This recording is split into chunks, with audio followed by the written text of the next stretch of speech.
지난해 우리나라 1인당 국민소득이 3만 달러를 넘겼습니다. 국민소득 3만 달러는 선진국 진입의 지표로도 인식이 되고 있죠. 하지만 대부분의 국민은 체감하기 어렵다는 반응입니다. 오히려 살림살이는 더욱 팍팍해졌다는 얘기도 나옵니다. 왜 그런 것인지 최백은 건국대 경제학과 교수와 한 걸음 더 들어가겠습니다. 어서 오십시오. 네, 안녕하세요. 네, 국민소득 3만 달러 일단 반가운 소식이기는 합니다.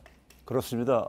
일단 뭐 국가 차원에서는 네. 볼 때는 분명히 이제 우리나라 경제 규모가 그만큼 이제 커졌다는 것을 의미하는 건데요. 우리가 흔히 이제 경제 규모를 얘기할 때 GDP라는 용어를 많이들 들어보셨을 겁니다.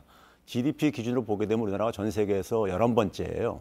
근데 우리나라보다 이제 그러니까 큰 경제 규모를 가지고 있는 나라들 중에서 뭐 중국이라든가 인도라든가 그다음에 브라질이라든가 이런 인구가 많은 그러니까 인구 대국들이죠. 이런 나라를 제외하면은 소위 말해서 G7 국가들만이 이제 앞에 포진하고 있어요. 그러니까 이제 그만큼 이제 우리나라 같은 경우는 인구도 그러니까는 경제 인구 대국처럼 크지도 않으면서 이 G7 국가들과 같은 경제 규모의 이제 그러니까 어깨를 나란히 할 수 있었다는 점에서는 굉장히 경제 규모가 커졌다는 것을 의미하는 것이고요. 그리고 그만큼 이제 우리나라의 이제 내수 시장도 굉장히 커졌다는 것을 의미를 합니다. 네, 자 1인당 국민소득이 3만 달러를 넘고 인구가 5천만 명 이상이 되면 3050 클럽이라고 하는 건데 우리나라가 7번째라는 얘기잖아요. 이게 뭐 상당히 의미가 있는 겁니까? 3050 클럽이라는 게 말이죠. 예, 나름대로 이제 의미는 있습니다. 이게 뭐 그러니까 반드시 해외에서 이렇게 학술적으로 쓰이는 용어는 아니에요. 아, 그렇습니까? 예, 근데 이제 연구소 같은 데서 이제 만든 용어인데, 그러니까 이제 우리나라보다 앞에 있는 여섯 개 국가들이 대개가 앞에서 얘기했던 그러니까 G7 국가예요. 그러니까 뭐 미국, 일본, 뭐 독일, 영국, 프랑스 뭐 이런 나라들을 이제 포진돼 있고요. G7 국가에서 유일하게 빠져 있는 나라가 캐나다인데 캐나다는 이제 소득은 4만 달러대인데 1인당 소득이요. 그런데 이제 인구가 3천만 명대 되다 보니까는 이제 거기에 포함이 안 돼 있는 것뿐이고요. 그러니까 소위 말해서 이제 그러니까 우리가 G7 국가 하게 되면 이제 선진 국가 중에서도 이제 그러니까 우리가 소위 경제 강국들을 되게 이제 의미하잖아요. 이제 거기에 이제 근접하고 있다는 점에서는 이제 그러니까 의미가 있는 것이고요. 그리고 또 하나는 이제 뭐냐면은 이 3만 달러라는 것이 우리가 기존에 그러니까 우리가 사실 경제 성장이라는 것은 산업화 시대에 우리가 어떤 하나의 이 성과물들인데 산업화 시대의 경제적인 어떤 하나의 이런 성과를 가지고 최대한 도달할 수 있는 어떻게 보면 이제 경제 수준이라고 생각하면 됩니다. 그런 점에서 이제 우리도 산업화에는 어느 정도 이제 그러니까 우리가 완성을 했다는 이제 이런 의미를 부여할 수 있을 것 같습니다. 네, 국민 총소득은 가계, 기업, 정부의 소득을 모두 망라하는 것인데 가계가 차지하는 비중이 지난 2017년 기준으로 보면 우리나라는 한 61% 정도 되잖아요. 다른 선진국들과 비교하면 조금 낮은 편입니까? 많이 낮습니다. 사실 61%라는 것도 수치가 이제 어떤 수치를 가는지 모르겠지만요.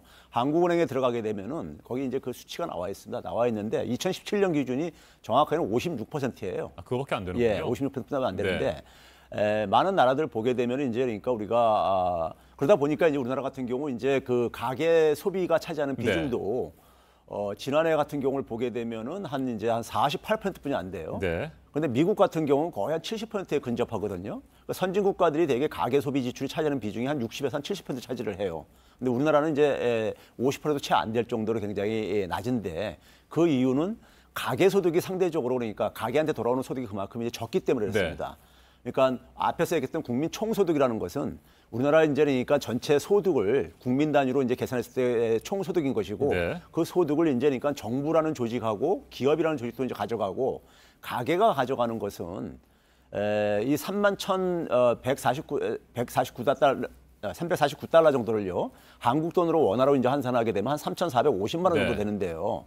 일반 국민들이 생각할 때는 1인당 3,450만 원이면은 3인 가구 기준으로 하게 되면 한 1억 정도 돼야 되는 게 아닌가.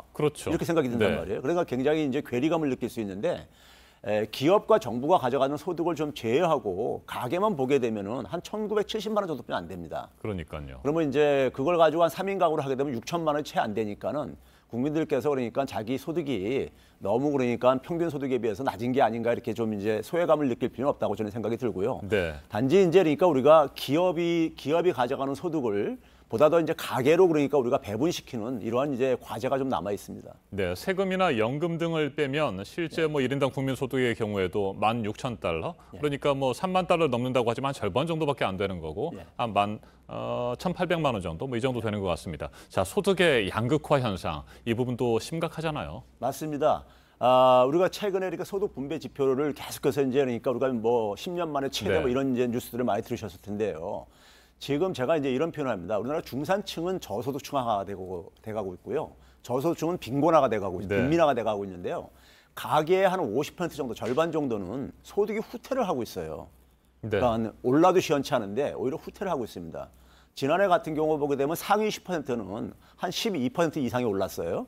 근데 하위 10% 같은 경우는 25%가 줄어들었습니다. 그러니까 대부분 국민들이 경제가 그러니까 성장이 그러니까 지난해 뭐 한 실질 성장률로 한 2.7% 올랐다고 하지만은 그게 평균 수치일 뿐이지 가계의 절반 정도는 그러니까 성장 혜택을 전혀 못 느끼고 있는 겁니다. 오히려 그러니까 더 악화가 되고 있는 거죠. 그러다 보니까 이제 그렇게 악화되는 이유는 저소득층에 되게 이제 밀집되어 있는 게 고령층이 많이 밀집되어 있습니다. 그러니까 인구가 빠르게 고령화가 되어지면서 65세 이상 인구들이 그러니까 되게 일자리 잡기가 힘든데 이분들이 되게 이제 하위 20%에 거의 한 70%를 구성을 하고 있어요.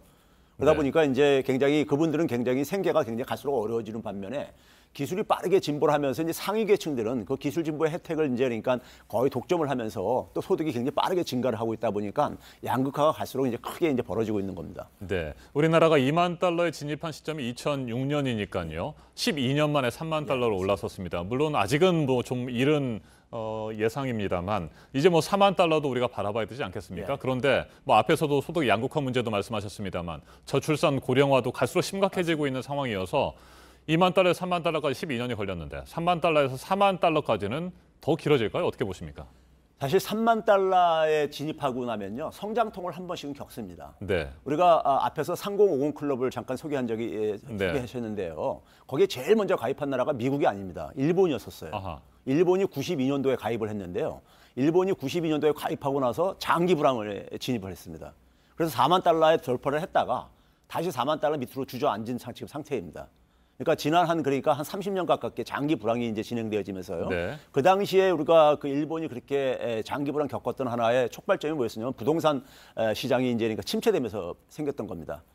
그러니까 우리도 지금 마찬가지로 우리나라 같은 경우도 가계부채 문제 이런 문제가 굉장히 지금 우리가 안고 있는 과제로 되고 있잖아요. 3만 달러 진입 이 시점에 굉장히 일본의 그 당시 상황과 유사성을 지금 보여주고 있어요. 그런 점에서 지금 최근에 우리나라 같은 경우 이제 그러니까 그동안에 3만 달러 진입하기 위해서 많은 그러니까 우리가 소위 말해서 경제에 있어서 적폐가 이렇게 누적이 되어 온 게 있습니다. 그런 부분들을 잘 슬기롭게 그러니까 지혜롭게 해결하지 못하면은 3만 달러에서 그러니까 주저앉는 나라들이 이제 왕왕 있습니다. 뭐 유럽 같은 경우, 스페인 같은 경우, 그리스 같은 경우들 이제 그런 걸 겪었었고요. 그렇기 때문에 우리도 이제 그러지 말란 법이 없고요. 그런 점에서 지금 현재 결국 계속 성장하기 위해서는 가계가 결국은 이제 좋은 일자리를 많이 가질 수 있는 그런 산업 생태계를 그러니까 정부가 구축을 해줘야지만이 4만 달러로 그러니까 순조로운 항해가 계속될 거라고 생각합니다. 알겠습니다. 3만 달러 진입이 정말 반가운 소식이기는 하지만 소득 불평등, 양극화 문제 시급하게 해결해야 될 것 같고요. 일반 서민들도 정말 살림살이가 좀 나아지는 그런 날이 빨리 왔으면 좋겠습니다. 최백은 교수님 말씀 잘 들었습니다. 네, 감사합니다.